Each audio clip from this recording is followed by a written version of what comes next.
Hello everybody, it's me, Cheryl-lya. It's Tuesday, so it's time for another tip. And as this is the month of nurturing our seeds and our growth, I thought I would talk to you a little bit about the ways that you nurture your clients. So having conversations the past few weeks with some people, and then again last night in my networking groups, and it'll be interesting to see with the rest of the networking that I do over the next couple of weeks if the same holds true. But everyone says that they seem to go with clients where they have clients, then there's no clients, then they're too busy because they've got so many clients, so they lose some clients. And it seems that this whole aspect of that consistency is going out the window. And then I speak to other people and they say, you know, the income is sporadic. They'll put posts out, they'll try and connect with people, and it's just like crickets everywhere. And I mean, I know I've been there too.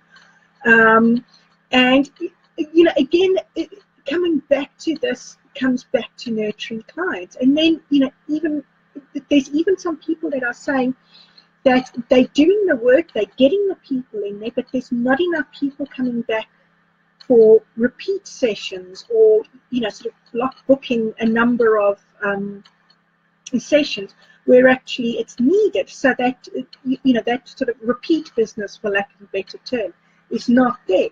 So, you know, that makes sense as to why income would be sporadic, why posts are sort of lost in the ether, and, you know, you're not hearing things, and ultimately why there's no clients. So I thought, let me put everything together as you do, and sort of just work out how many of these three things are you doing for yourself, and if you're not doing them, get doing them.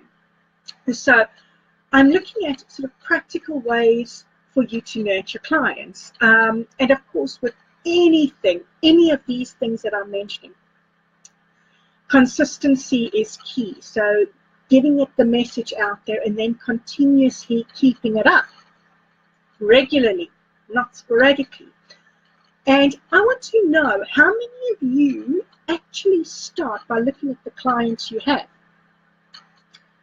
You've all got a list of clients. How many of those are you actively looking at and speaking to on a regular basis? And what is that looking like? You know the answer. So when you're going looking for clients, start with the pool that you already have. They know you, they love you, they're going to carry on. So what sort of practical tips can you do to keep up with those? And the first three are pretty straightforward. I know you're going to do this. And then the next 2 points are really the two that people miss out the most on. So what are these?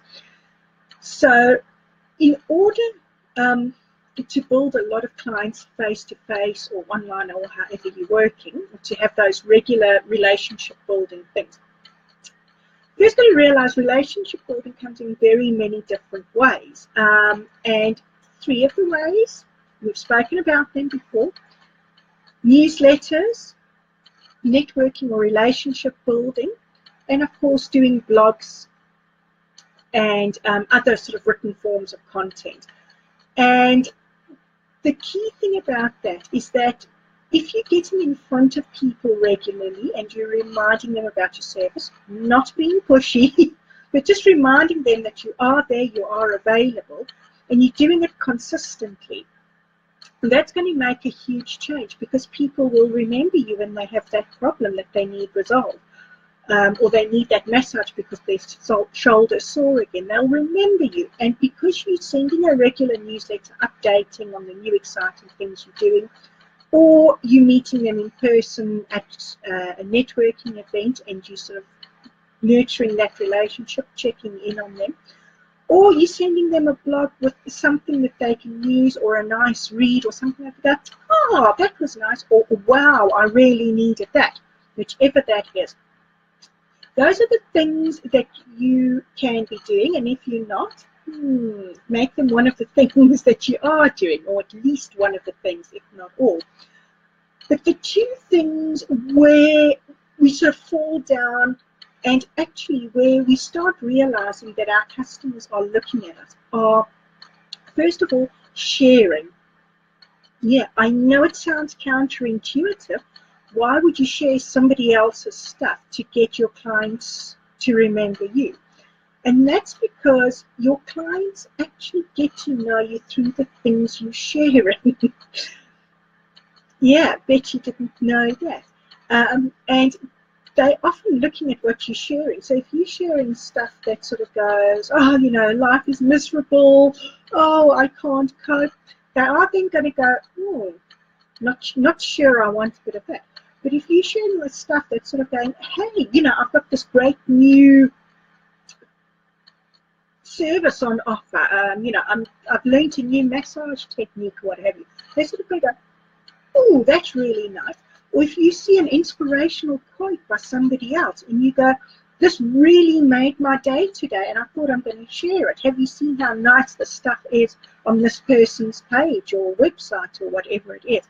That person's going to go, wow, this person not only thinks about themselves but about others as well. So let me remember them. And it's really subtle, but it's something that makes somebody feel good about you. And when they feel good about you, they remember you.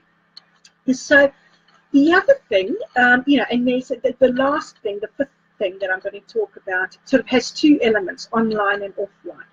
And that's sort of checking into events or spreading the word around for people. So when you go to an event, you know, either in person or if you're doing Facebook networking, you know, if you're online, share that. Say something nice about it. You share that event because people are going, yeah, that's useful to me through you. And again, they're going, you are the source of something useful.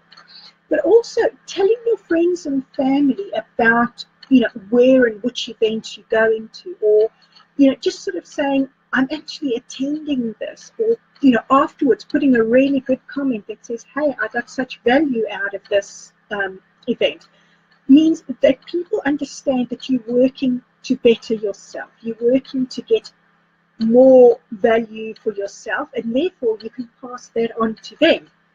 So you're starting to become that go-to expert in your field. Bet you didn't think about it that way. And of course, what you're doing when you're sharing and you're showing these insights or these events or whatever it is that you're sharing, and you're sharing it with your friends and family, is showing that you're actually building a global snowball of happiness. You're adding to that, and you're making a feel-good factor. And there's nothing that your clients will like more than you making them feel good. So let's look at those 5 things again. A consistent, regular newsletter, being in person at networking or online as well, but try have a good mix of networking online and offline so that you continue that relationship building in person. Sharing blogs, you know, writing blogs and posting them so that people know what you're about. Sharing is the 4th bit, and that's sharing other people's blogs, other people's posts, inspirations, things that you've really enjoyed, and checking into events and writing comments and testimonials thereafter. So those are the 5 things that are going to really grow that snowball of happiness and really get people looking at you in a different way. And so I ask you again, how many of those are you doing? Right. If you enjoy it, share it is the bottom line, and others will be appreciative of your efforts. So before I go, I'm going to leave you with a little exercise, and you can feed back in the comments below or when I see you in person in networking and at our monthly meeting. And the exercise is I want you to go back over the last sort of 2 to 3 months and think about the events that you've attended, the people that you've met, the support you've got, where that inspiration for a post or something has come from. Did you see it from somebody else? And I want you to make a list of all those things and really, just go down that list and think about, what was it that really made you go, ooh, about that. And then on that list of people or events, go back and share something that you liked about it. If you didn't like it, don't share anything, don't do it. And I'm talking about if you liked it and you enjoyed it and you got value about it. Go back to that person, go back to that post, go back to that event or whatever it was, and post something valuable that you got out of that. Say thank you. Share the love. Spread the love, because it really helps. And it helps us all build and grow who we are and get those relationships feeling yummy and nice and people coming back for more. So sharing is also a way of saying thank you, of connecting and nurturing, and creates that win-win all round. So with that in mind, go be you, be great, and be your destiny now. Have a wonderful week, everyone. Bye.